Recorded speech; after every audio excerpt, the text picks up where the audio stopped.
자, 일제강점기 이번에 세 번째 시대입니다. 1910년대 무단 통치, 3.1운동으로 통치 방식을 바꿨죠. 20년대 문화 통치까지 지난 시간 배웠어요. 근데 세 번째 시기는 30년대 이후인데 민족 말살 통치라고 해요. 말 그대로 우리 민족을 없애려고 했어. 물리적으로 죽이는 게 아니라 우리 민족이 정신 있죠. 한국인이라는 그 정신, 그 정체성을 없애려고 했습니다. 왜냐면 일본이 미친 듯이 전쟁하던 시기라서.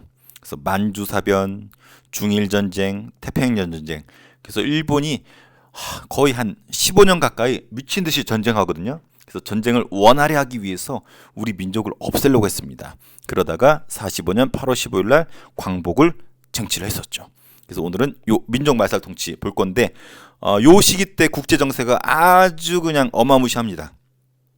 그래서 우리가 일본이 왜 이때 민족을 없애려고 그랬냐면 이런 국제 정세가 있었기 때문이야. 먼저 대공황을 이해해야 됩니다. 1929년인데 미국의 주가가 폭락합니다.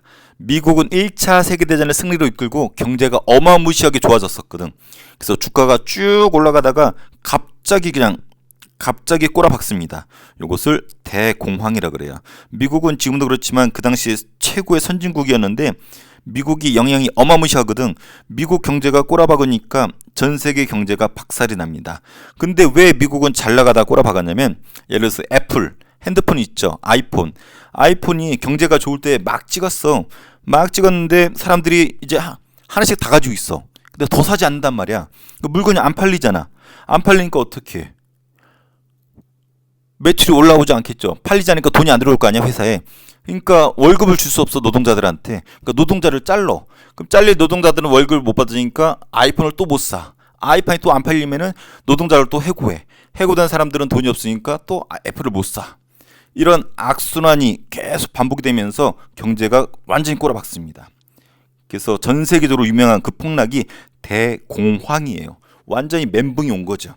그래서 세계가 미국이 그러니까 전 세계로 요 경제 파급이 퍼졌는데 이걸 대공황이라 부르고 세계 경제가 아작이 납니다. 그래서 요 사진은 wanted job, 직업을 구합니다라는 뜻인데 실업자들이 어마무시하게 널린 게 실업자야.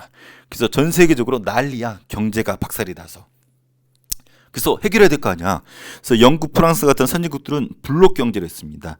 여기 영국에 본국이 있으면 얘네들은 식민지가 졸라 많잖아. 그래서 지들끼리 이렇게 묶어가지고 지들끼리 무역을 하면서 살아났어. 프랑스도 마찬가지고.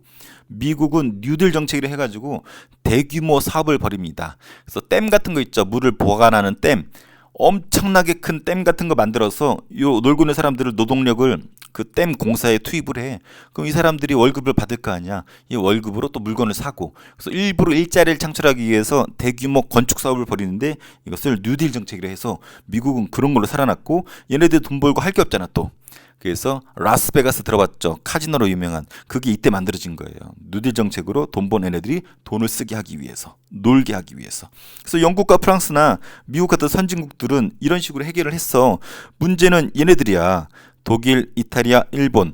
특히 독일 같은 경우는 1차 세계대전 끝나고 아주 그냥 거지가 됐잖아. 또 보복을 해가지고 완전히 찌그러진 나라가 독일이거든. 이탈리아도 경제 안 좋고. 일본은 이제 막 성장하고 있는 국가였기 때문에 여기 앞에 영국, 프랑스, 미국처럼 어떻게 해결할 수가 없었어. 그래서 얘네들이 해결한 방식은 뭐였냐면 전쟁입니다. 전쟁. 우리는 이걸 전쟁으로 해결하자. 그래서 전체주의라는 것을 주장을 합니다. 전체주의가 뭐냐면 말 그대로 전체.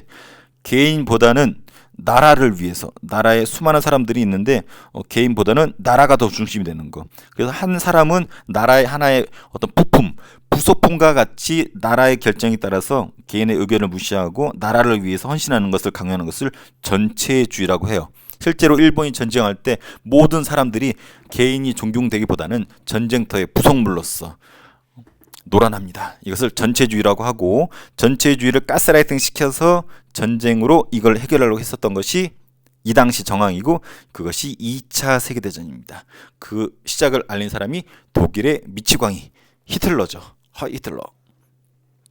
근데 히틀러는 우리 중학교 때 배웠고 여기는 우리는 일본의 침략 전쟁을 배웁니다. 우리나라를 식민 지배하고 있잖아. 그래서 일본이 어떤 식으로 전쟁을 하냐면 미친 듯이 싸워요. 만주를 쳐들어갑니다. 만주를 침략하는 것을 만주사변이라고 그러는데 31년 일본 전쟁의 시작을 알립니다. 만주는 한반도 위쪽을 만주라고 그래요. 그래서 일본이 만주를 쳐들어가서 차지해 실제로 성공했어. 근데 얘네들이 욕심이 끝이 없어. 중국 본토를 쳐들어갑니다. 아시아의 최강대국, 몇천 년 동안 최강대국이었던 중국을 일본이 본토를 쳐들어가. 이거 유명한 중일전쟁. 미친 거지. 중국과 일본이 전쟁이 벌어지고 중국 본토를 침략을 합니다. 근데 일본이 더 미쳤어. 미국을 공격합니다. 세계 최강, 아시아 최강인 중국을 넘어서 전 세계 최강인 미국을 건드렸어. 이 말은 곧 일본의 패망이 결정되는 거죠. 미국 건드린 새끼들은 다 졌거든 지금까지.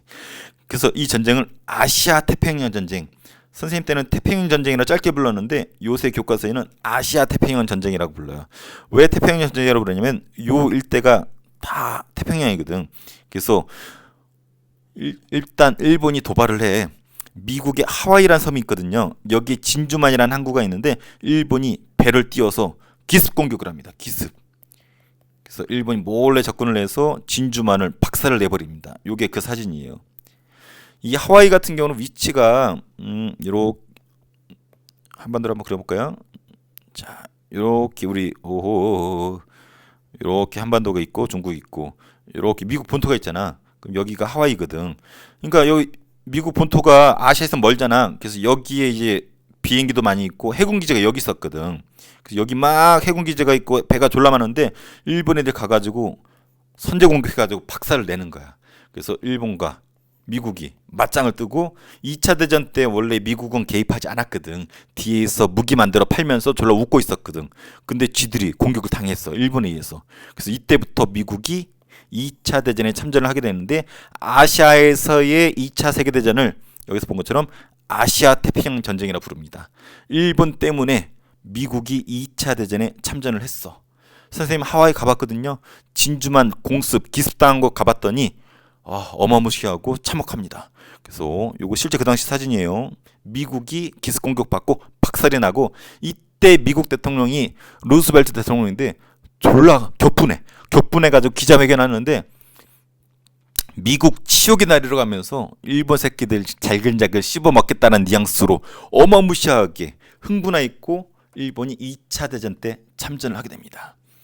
자, 그래서 아시아 태평양 전쟁의 계기로 미국과 일본이 맞짱을 뜨기 시작했다라는 거. 그래서 아시아에서 2차 세계 대전이 아시아 태평양 전쟁이라고 부른다는 거.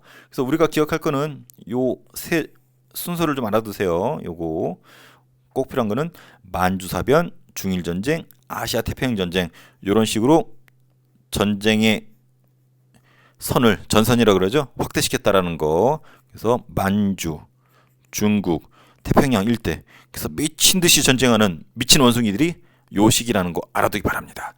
그래서 2차 세계대전은 이제 서양과 아시아 동시에 진행 중이야. 그래서 독일, 이탈리아, 일본이 서로 손을 잡습니다. 추축국이라고 불러. 그리고 영국, 프랑스, 미국 얘네는 항상 같은 편이죠. 얘네가 연합국이라고 부릅니다. 그래서 추축국과 연합국 간의 싸움이 벌어집니다. 근데 항상 공식이 있다고 그랬죠. 시작은 독일이 일으키고 마지막에 미국이 개입하면 누가 이긴다? 그렇죠. 여기 미국 형님이 있는 연합국이 무조건 이기게 되어 있다. 그래서 연합국의 승리로 역시 2차 세계대전 끝난다. 근데 일본이 끝까지 발악하거든요. 독일은 먼저 항복했어. 이탈리아도 항복했고. 근데 일본은 끝까지 저항해. 그러니까 어떻게 해요? 미국이 우리 형님이 일본한테 빵빵 히로시마랑 나가사키에 그 당시 때 만들어진 따끈따끈한 식무기 핵무기로 그냥 두 방 빡 날리니까 일본 애들이 개거품 물고 항복하죠. 먹던 바나나까지 다 토해버렸어. 이것이 유명한 일본의 항복 1945년 8월 15일. 그래서 8월 15일은 일본의 입장에서는 패망일이고 우리나라 입장에서는 광복입니다. 드디어 나라를 되찾았어. 그래서 요 부분이 일제강점기의 마분 부분입니다. 그래서 일본이 미친 듯이 전쟁하는 요 시기 때 일본이 우리 한반도를 어떻게 통치했냐면 우리 민족을 말살 없애려고 했습니다. 그래서 30년대부터 해방될 때까지 일본은 우리 민족을 지우려고 했었다라는 거. 배경 방금 얘기했죠. 만주 쳐들어갔고 중국 본토 쳐들어갔고 미국을 기습 공격을 시작으로 태평양 일대가 다 불바다가 된 거야. 그래서 전쟁하려고 했는데 군대가 부족하잖아. 그래서 한국인을 전쟁터 끌고 가거든. 총을 줘. 근데 한국인의 머릿속에 나는 한국인이라는 생각이 있어 봐봐. 그 총 가지고 일본 원숭이도 쏠 거 아니야. 그러니까 일본 애들이 불안하니까 USB에다가 일본의 정신을 넣어가지고 우리나라 머리에다가 딱 꽂고서 우리나라 머리는 포맷시켜버리고 일본의 정신을 삽입하는 민족 말살 정치를 실시하는 겁니다. 그래서 우리 민족의식을 말살하려고. 왜? 침략 전쟁에 동원하려고. 나쁜 새끼들이야. 그래서 이런 거 강요했어요. 내선일체. 이게 한자로 이렇게 써요. 안내, 안쪽. 이건 조선. 안쪽에 있는 일본과 조선은 일체, 같은 나라다. 한마디로 일본이나 조선이나 하나다, 이런 뜻이에요. 일선 동조론. 일본과 조선은 같을 동자거든요. 조상이 같다. 야, 조선, 니들 조상 곰탱이, 단군이라며, 곰이라며. 우리 조상 원숭이야. 야, 원숭이나 곰이나 동물이야, 똑같아. 손 두 개지, 발 두 개지, 콧구멍 두 개지, 똑같네 라고 하면서 일선 동조론 강조합니다. 조상이 같다. 일본과 조선은 하나다. 그리고 요거 암기시킵니다. 가스라이팅 시켜. 황국신민서사. 황국이라는 것은 여기도 나와 있지만 황제 국가란 뜻이에요. 일본의 왕을 지들은 천황이라 부르잖아. 그래서 천황 나라의 신하, 백성 만든다는 뜻이에요. 한마디로 우리나라 사람들을 일본 천황의 신하로 만들겠다는 정책이 황국신민화 정책이야. 그래서 요걸 글로 써서 암기시켰어요. 황국신민서사. 그래서 요거 여기 스님 고향 지금 살고 있는 곳에 이게 발견이 되었어. 황국신민서사. 그래서 요거를 돌에 새기기도 하고 글로 써가지고 학생들한테 달달달 암기시켰어. 못 외우면은 싸다고 치고 괴롭혔어. 암기시킨 거야 무조건. 이런 내용이에요. 나는 대일본 황제 폐하의 신하이다. 나는 일본 두목 원숭이의 신하이다. 이런 식으로 암기를 시키니까 맨날 강요해봐. 진짜 그런다 한단 말이야. 여러분도 선생님 이름이 예를 들어서 뭐 김종민이다. 김종민 선생님은 졸라 못생겼다 해봐. 실제로 졸라 잘생겼는데 못생겼는지 안다고. 그래서 가스라이팅 시킨 겁니다. 신사참배 강요합니다. 신사가 뭐냐면 일본의 전통 종교가 신도라는 거예요. 일본은 다신교 국가거든. 신이 졸라 많다는 뜻이야. 각 집에 자기 신들이 따로 있어. 근데 그 신들의 제사 지내는 것을 신도라고 부릅니다. 신도라는 종교가 있었는데 그 제사 지내고 예배하고 기도드리는 그 장소를 신사라고 불러요. 그래서 신사를 강제로 참배시켰어. 한마디로 일본 전통 종교를 강요합니다. 그래서 이것이 우리나라 서울에 있었던 신사예요. 근데 신사 중에서도 최고의 신사를 뭐라 부르냐면 신궁이라고 불렀어. 그래서 여기 잘 보면은 확대해 볼까요? 여기 조선 신궁이라 써 있어. 신사라고도 안 하고 신궁이라 불렀어. 신사 중에서도 최고의 신사를 신궁이라 부르거든. 여기는 모시는 신이 달라. 우리 앞서 본 것처럼 일본 메이지 신으로 성장했죠. 개혁했잖아.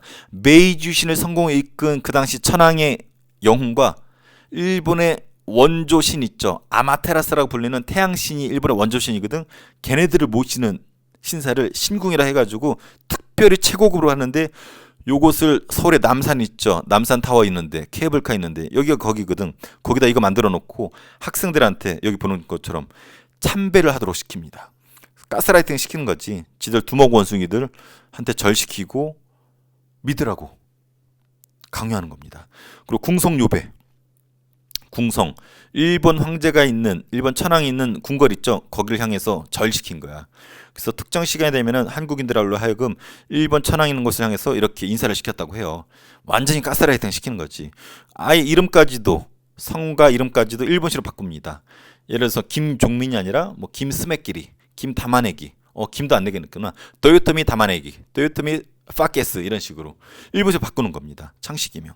근데 사람들이 기분 나쁘잖아. 그래서 보통은 자기 이름이 한자로 돼 있으니까 일본식으로 이름 바꾸게 되는데 가끔은 완전히 일본식으로 이름을 바꾸는 도요토미 히데요시처럼 완전히 일본식으로 바꾸는 적극적인 친일파도 있었다고 합니다. 그런 사람들 중에 뭐 유명한 사람도 있어요. 선생님 정치적이라서 얘기는 안 할게요.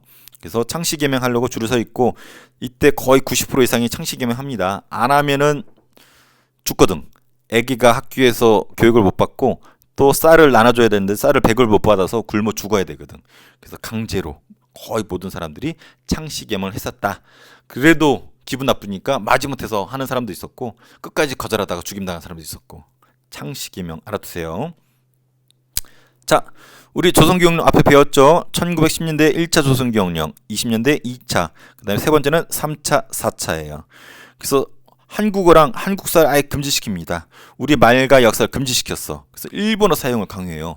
쌤 외할머니가 일제강점기 때 살았는데 지금은 돌아가셨지만 쌤 어렸을 때 얘기해보면 한국어를 몰라.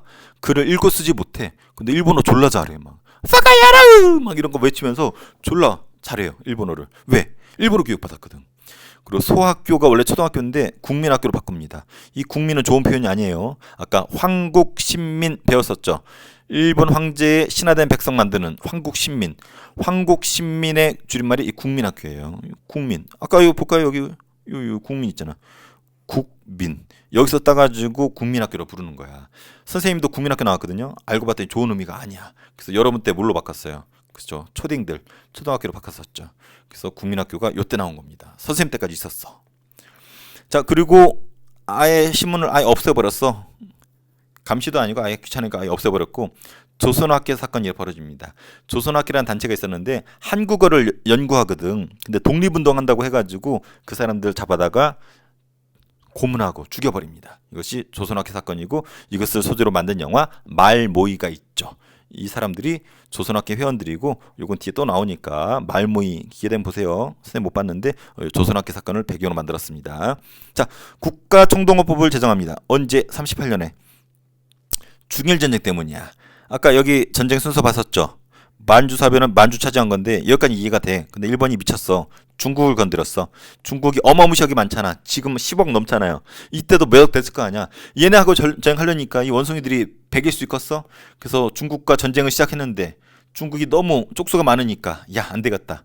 국가의 모든 것을 동원하자라고 법을 만듭니다. 모든 게 다 법에 의해서 움직이는 거거든. 그래서 중일 전쟁 때문에 우리나라의 모든 것을 쪽쪽쪽쪽 빨아쓰기 위해서 빨대를 꼭꼭꼭 꽂아가지고 빨아들이기 위해서 만든 법이 국가총동원법이에요. 그럼 뭘 빨았었냐면 사람, 전쟁터에 끌어쓰기 위해서 물자, 물건들 다 빼앗아 갑니다. 그러기 위해서 만든 법이 국가총동원법이야. 먼저 사람을 쪽쪽쪽 빨아갔어. 노동력, 총알 만들어야 될 거 아니야. 비행장 만들어야 될 거 아니야. 병력, 총 쏴야 될 거 아니야. 여성들도 필요한 게 있습니다. 쪽쪽쪽 빨아갔어. 그럼 물건 빼앗아갑니다. 먼저 사람, 노동력, 뭘 뺏어갔냐면 징용령이라는 걸 만듭니다. 징이 강제로 가져가는 거야. 용은 쓸 용자. 노동력을 쓰기 위해서 강제로 빼앗아가는데 이걸 국민징용령이라고 해요. 그래서 여기 보면은 탄광에 끌려간 사람들이고 이거 군함도라고 우리 들어봤었죠. 군함도 영화도 있잖아. 일본 앞에 있는 나가사키였나? 그 앞에 있는 섬인데 인공섬이야. 여기가 지하 한 1000m까지 쭉 내려간대. 여기서 뭐 석탄도 나오고 하나 봐. 여기에 노동력이 필요하니까 군함도에 끌려가거나 탄광에 끌려가거나 물론 월급은 줍니다. 제대로 주는 경우도 있었지만 상당수는 월급을 받았는데 자야 될 거 아니야. 기숙사비, 먹는 거 이것저것 다 빼면은 마이너스래. 그래서 죽을 때까지 심지어 해방될 때까지 강제로 삥 뜯겼었던 노동력을 삥 뜯겼었던 거 징용령이라는 거 징용이라는 단어는 꼭 중요합니다. 그래서 이런 데에 투입되었고 지원 병제 군대를 끌고 갑니다. 처음에는 강제로 안 끌고 갔어. 지원을 받아 가스라이팅 시켜서 야 천황을 위해서 성스러운 전쟁에 나아가자 해가지고 지원을 받았거든. 그래서 학생들한테도 지원을 받았어. 학도지원병 학생들을 지원을 받았다. 가스라이팅 시켜서 야 니들 황제를 위해서 죽을 수 있는 좋은 기회야. 쩔잖아. 한번 가봐. 근데 나중에는 지원을 받다가 아예 느꼈죠? 강제로 끌고 갑니다. 징병제. 이 영상을 보는 고1 남학생들 많이 있을 텐데 여러분이 4년 뒤에 5년 뒤에 겪게 될 것이 징병입니다. 강제로 끌려갈 겁니다. 지금은 1년 6개월 끌려가고 월급도 월 200만 원은 준대. 졸라 부럽습니다. 쌤 월급 월 많이 받아야 25,000원이었는데 여러분 200만 원. 이렇게도 군대는 안 가지만 그래도 부럽네요. 그래서 여기 학생들한테 가스라이팅 시켜서 끌고 가는 지원병. 요게 이제 학도지원병. 여기 학생인데 아주 유명한 사람이야. 선생님도 이번에 알았는데 선생님 천주교 신자거든요. 천주교의 이제 추기경이라는 높은 이제 관직이 있는데 관직이라 그럴까? 어떤 높은 직책이 있는데 우리나라의 유명한 추기경 중에 김수환 추기경이라고 있습니다. 성당 다니는 엄마한테 물어보세요. 김수환 추기경 다 압니다. 그 사람 젊었을 때래. 그래서 일본 지원병제 가스라이팅 시켜서 갔다가 적극적인 친일하지 않고 다행히 돌아와가지고 친일하지 않았던 사람이에요. 그 다음에 징병, 지금 팬티만 입고 있죠. 사령관이 이 새끼 튼실한데 하면서 군대 끌고 가기 위해서 징병제 검사하고 있는 모습이에요. 여러분의 4년 뒤의 모습입니다. 자, 여성도 끌고 왔습니다. 여성도 총알 만들 수 있잖아. 여성도 뭐 군복 만들 수 있잖아. 그래서 여성의 노동력을 뺏기 위해서 정신 근로령이라는 걸 제정을 합니다. 그래서 공구장 같은데 여성을 동원하기 위해서. 그래서 여기 신사 모습도 보이고 지금 여성들을 전쟁터에 아니면 공장 같은 데 끌고 가고 있는 모습이죠. 그래서 여자 정신 근로령을 통해서 여자들의 노동력도 뺏었다. 근데 안타까운 게 요거 일본군 위안부 들어봤죠? 자, 우리가 위안부 하는데 좋은 표현은 아닙니다. 일본이 전쟁을 미친 듯이 16년 전 가까이 하죠. 전쟁을 하다 보니까 젊은 남자들이 전쟁하잖아. 혈기왕성하고 본능이라는 게 있을 거 아니야. 사람도 동물이니까 성적인 부분을 해결을 해야 되기 때문에 전쟁 중이지. 그래서 젊은 일본 군인들을 위해서 위안부 제도를 운영을 합니다. 한자 그대로 풀이하면 위로해주다, 안 편안하게. 젊은 남자 군인들을 편안하게 위로해준다 이런 뜻인데 성적인 걸 해결해주겠다는 그런 의미예요. 뭐 어떤 한때는 종군 위안부라는 표현 썼거든요. 좋은 표현 아니야. 군대를 따라다니면서 위로하고 편안하게 해주는 여성들. 한마디로 성적인 접대해주는 여성이라는 표현이기 때문에 이런 표현 쓰면 안 돼요. 학술적으로 국제적으로 어떤 표현 쓰냐면 이 표현 씁니다. Sexual slavery, 성노예. 왜냐면 그 여성들의 생활이 거의 성적인 노예였었거든. 그래서 정식 표현이에요. SS, Sexual slavery. 그들의 생활이 성적인 노예랑 같았어. 아침에 일어나서 예를 들면 9시부터 저녁 6시까지 하루 일과가 콘돔 2개 주고 하루 종일 일본 군인들을 받아서 성적으로 받아줘야 되는 거야. 많게는 30여 명까지도 받았대. 하루에. 미치는 거죠. 도망가다 걸리면 죽어. 임신하면 또 죽여버렸어. 전쟁터에 일본이 이동할 때 수류탄 던져서 죽여버렸어. 폐기물 처리했었죠. 원래 이런 게 있는지도 몰랐어. 근데 용기 있게 증언하는 여성이 등장하죠. 먼저 이것은 일본군 위안부로 알려진 가장 대표적인 사진이에요. 임신한 이 박영심 할머니, 평양 분이신데 이 아기는 죽었고 미군에 의해서 구출되고, 그리고 이 일본군 위안부를 최초로 증언한 김학순 할머니, 1991년인가 92년에 용기 있게 발표를 한 거야. 일본이 시침이 되니까 자기 증언하니까 숨어 계시던 할머니들이 하나둘씩 나와가지고 증언을 했죠. 요 할머니들. 요 관련된 영화도 많이 있죠. I Can Speak도 있고 귀향이라는 것도 있고, 여기 천차라고 있죠. 천의 차. 이게 무슨 말이냐면 요 김학순 할머니가 최초로 증언했었잖아. 최초로 증언한 날이 수요일이었대. 8월 14일 수요일. 왜 8월 14일이었냐면 그 다음 날이 무슨 날이에요? 그렇죠. 8월 광복절이죠. 광복절날 이걸 발표하면은 광복절 행사 때문에 요것이 그냥 짬당할까봐 일부러 이목을 끌기 위해서, 주목을 끌기 위해서 하루 전날인 8월 14일. 그래서 우리가 지금 8월 14일 달력 보세요. 뭐라 써있냐면 기림의 날이라고 쓰였을 거예요. 기림의 날. 그래서 위안부 할머니들을 위해서 기림의 날을 국제적으로 우리나라에서 국가 기념일로 지정을 했어. 그래서 8월 14일 아주 중요한 날이에요. 이 김학선 할머니가 최초로 증언한 날이고, 그리고 수요일 날. 근데 일본한테 사과해라, 배상해라, 인정해라 했는데 일본 새끼들 쌩까 어디서 보였냐면 일본 대사관은 일본에 있는 게 아니에요. 우리나라 서울에 있어. 서울 경복궁 앞에 있는데 일본 외교관들이 와서 거기서 일을 보고 있거든. 그래서 일본 대사관 앞에 가가지고 할머니들이 수요일날 첫날 모여가지고 8월 10일 모여가지고 사과라 했는데 일본이 쌩까잖아. 그래서 그 다음 주 수요일 언제까지? 나오 지금까지도. 그래서 지금까지도 매주 수요일마다 할머니들 모여가지고 시위를 해요. 일본한테 사과하라, 배상하라, 인정하라. 아직까지 사과 안 했어. 이게 아까 몇 년이라고 그랬어요. 선생님이 정확히 기억은 안 나지만 91년인가 92년이거든. 거의 33년 가까이 되네. 4년. 4년 동안 매주 수요일마다 이걸 한 거야. 이것이 역사적으로 그 유명한 수요 시위 혹은 수요 집회라고 합니다. 그 촛불을 첫사람이 화살을 이 김학선 할머니, 아주 유명한 사람이고 울고 계시죠. 얼마나 마음이 아프면. 이 천이라는 것은 이 수요 집회 수요일마다 모였는데 그거 1000번이었을 때, 그래서 이것을 기념하기 위해서 소녀상 들어봤죠? 선생님 있는 동네에도 있는데 요 소녀상이 이때 1000회를 기념해서 만들어졌고, 전국의 각지에 다른 모습의 소녀상들이 있죠. 이 소녀상은 그래서 여러 가지 의미가 있는데 시간상 생략은 하고, 이런 모습이 여기 나와 있지만 성노예 할머니들의 모습이다. 야, 이게 원래 정식 명칭이고 이건 좋은 표현이 아니에요. 그렇다고 해가지고 이 할머니들한테 가가지고 아이고 우리 불쌍한 성노예 할머니 했다간 싸다고 맞습니다. 편의상 일본군 위안부 할머니라 부르는 거지 성노예가 원래 맞은 표현이에요. 괜히 성노예 할머니 했다가 싸다고 맞아도 모릅니다. 자, 일본이 전쟁하죠. 빼앗아갑니다. 물건을. 공출이 빼앗아가는 건데 꼭 알아두세요. 공출 나오면 무조건 요식이에요. 미국 쌀 빼앗아갔어요. 금속, 총알 만들어 빼앗아갔어요. 학교의 종이나 집안에 있는 젓가락, 숟가락 다 빼앗아갔어. 가축, 잡아먹으러 다 빼앗아갔습니다. 그래서 이런 것을 강제로 빼앗아가는데 이런 것을 공출이라는 표현을 씁니다. 그래서 공출 나오면 무조건 요식이. 그럼 쌀 빼앗아가면 우린 뭐 먹고 사나? 그렇죠. 쌀 나눠줍니다. 배급. 나중엔 전쟁 끝에는 쌀이 부족한 주지도 않았어. 굶어 죽으라고. 나쁜 새끼들이야. 배급. 그래서 공출이나 배급이라는 표현은 요때만 나오는 표현이에요. 그래서 30년대 이후에 일본이 전쟁 때문에. 그리고 이런 거 잘 거두려면 어떻게 해야 돼? 그리고 사람들 쪽쪽쪽 빨아가려면 어떻게 해야 돼? 가스라이팅 시켜야죠. 가스라이팅 시켜서 만든 조직이 국민정신 총동원 관련된 조직이 있어요.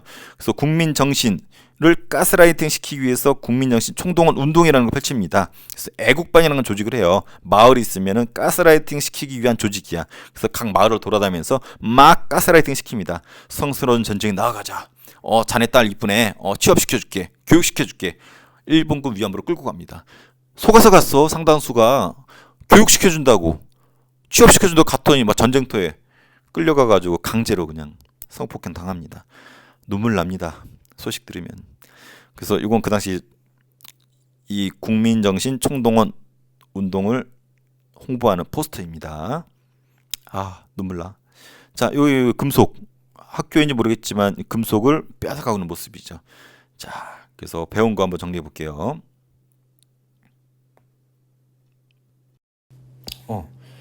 아까 봤었던 그 유명한 국가총동원법 30년대 이후에 전쟁의 모든 걸 쪽쪽쪽 빨아쓰기 위해 빨대를 꽂기 위한 법적인 근거.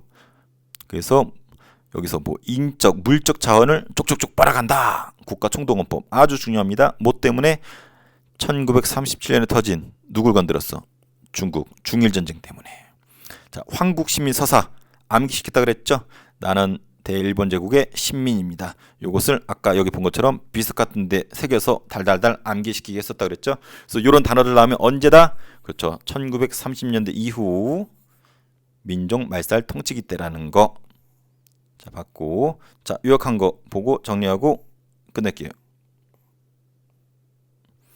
자, 오늘은 세 번째 시기.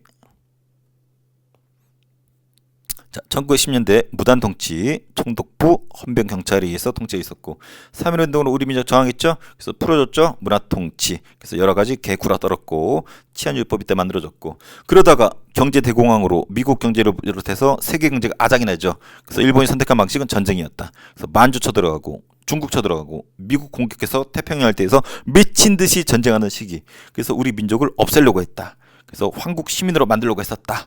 그래서 이런 거 강요했었고 이런 거 했었고 신문 없앴고 국민학교 만들었고 우리말 역사 다 금지시켰죠. 조선학회 사건으로 탄압했고 여기까지 배웠네요. 그래서 한번 정리를 해보고 문제를 풀고 끝낼게요. 자, 1번 대공황은 미국에서 시작돼서 세계적으로 경제가 호황을 맞은 계기였다. 호황이 아니죠. 경제가 졸라 호황이었다가 뚝 떨어지는 거였었죠. X. 진주만 공격은 41년에 일본이 미국 하와이를 기습한 사건이다. 그렇죠. 하와이의 진주만을 기습 공격했죠. 맞습니다. 보통 학교는 국민학교로 개칭되었다. 아니죠. 소학교가 국민학교로 바뀐 거죠. 자, 민족 말살 정책에도 불구하고 조선 동아일보는 끝까지 있었다. 아니죠. 1940년에 없어집니다. 그러다가 해방과 동시에 다시 복구된 거예요. 여자 정신 근로령은 여성도 전쟁 때 후방에서 공장에 동원되었다. 그렇죠. 노동력을 뺏기 위한 거. 진주만 기습은 1941년이에요. 연도 정도는 알아두세요.